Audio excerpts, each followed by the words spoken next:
ये संसद जी, अभी राम मंदिर मुद्दे में एसआईटी जांच की रिपोर्ट आई है, गोपनीय रखी गई है। क्या मानते हैं आप? अभी खुलासा देखिए, करने में क्या करेंगे? एसआईटी तो एक झुंझुना था, मैं पहले दिन से कह रहा था। और बीच में एक लंबा चौड़ा भाषण योगी जी ने दिया। उन्होंने कहा कि भाई जिसके पास साक्ष्य है वो एसआईटी को ले जाकर अपना साक्ष्य दे, ऐसे बाहर बातें करने की जरूरत नहीं है। मुझे मालूम था कि एसआईटी किसी काम की नहीं है, लेकिन बावजूद इसके मैंने एसआईटी को चिट्ठी लिखी 20 जून को, फिर मेल किया उनको और ये कहा कि भाई मुझे समय दिया जाए, मेरे पास साक्ष्य है। 2 करोड़ की जमीन 18.5 करोड़ में खरीदी गई, 3 करोड़ की जमीन 24 करोड़ में खरीदी गई, 9 करोड़ की जमीन 55 करोड़ 37 लाख में खरीदी गई। तो इतना कुछ भ्रष्टाचार और बेईमानी हुई है। 200 किलो चांदी चोरी हो गया, 60 किलो चांदी चोरी हो गया, पादुकाएं चोरी हो गई, हार चोरी हो गया और अभी तक किसी की गिरफ्तारी नहीं हुई।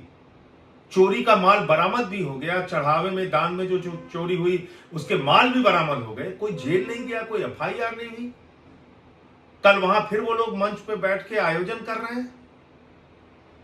तो इसका मतलब कि आप ये चंदा चोरों को जो बचा रहे हैं, ये चढ़ावे और दान में चोरी करने वालों को जो बचा रहे हैं, इसका मतलब ऊपर से लेकर नीचे तक पूरी की पूरी ईडी पार्टी, पूरी की पूरी भारतीय जनता पार्टी इसमें शामिल है। अब तक कोई ईडी नहीं, कोई सीबीआई नहीं, कोई जांच नहीं। भाई सुप्रीम कोर्ट ने बनाया था ट्रस्ट, सुप्रीम कोर्ट की मॉनिटरिंग होनी चाहिए थी। उनकी मॉनिटरिंग में एक एसआईटी बनती, समयबद्ध तरीके से जांच करती, बेईमानों को जेल भेजा जाता, तब तो करोड़ों हिंदुओं की आस्था और उनका विश्वास, उस पर थोड़ा भरोसा जताया जा सकता था कि भाई ये करोड़ों हिंदुओं ने आस्था के साथ जो दान दिया है, उनका भरोसा बनता कि कम से कम कोई कार्रवाई हो रही है। अभी तो कोई कार्रवाई हो ही नहीं रही है, सिर्फ रस्म अदायगी हो रही है, भाषणबाजी हो रही है।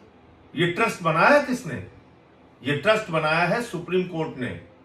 ये ट्रस्ट बनाया है सुप्रीम कोर्ट के कहने पे नरेंद्र मोदी जी ने, और नरेंद्र मोदी जी ने अपने लोगों को उसमें भर दिया। सारे के सारे आरएसएस बीजेपी से जुड़े हुए लोग जो खुलेआम वहां पे जमीनों का घोटाला कर रहे हैं, चढ़ावे में चोरी कर रहे हैं। तो इसका मतलब इसका हिस्सा नीचे से लेकर ऊपर तक पहुंच रहा और हजारों करोड़ की चोरी है। ये कोई मामूली चोरी नहीं है, ये हजारों करोड़ की चोरी है। प्रभु श्री राम का मंदिर लूट के आप विधायक सांसद खरीद रहे हैं, पूरे देश में अपनी राजनीति चमका रहे हैं। प्रभु श्री राम का मंदिर आस्था का केंद्र है कि आपके लूट का केंद्र है? आपने मैं तो बार बार ये कह रहा हूं, महमूद गजनवी ने सोमनाथ का मंदिर लूटा और भारतीय जनता पार्टी ने प्रभु श्री राम का मंदिर लूटा। बताइए, आज काग भूसंडी की भी चोरी हो गई। कहा जाता है कि एक कौवा राम भक्त जिसने कौवे का वेश धारण किया, उसका भी कोई चांदी का किसी भक्त ने दान दिया था, वो भी चोरी हो गया। अभी खबरें आ रही हैं कि जो है मध्य प्रदेश में मुख्यमंत्री मोहन यादव जी, लगभग उनके परिवार के लोगों ने उज्जैन मंदिर के आसपास 253 एकड़ जमीन खरीदा है। और देखिए, ये जमीनें क्या है? ये जमीनें वो हैं जहां पे उस क्षेत्र के विकास के लिए सरकार की योजनाएं चल रही हैं।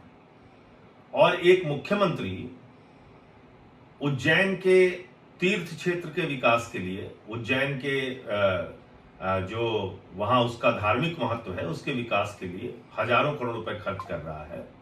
और करीब करीब 335 एकड़ जमीन उसी के परिवार के लोगों की है। आप लैंड यूज चेंज कर रहे हैं, कृषि की जमीनों को कम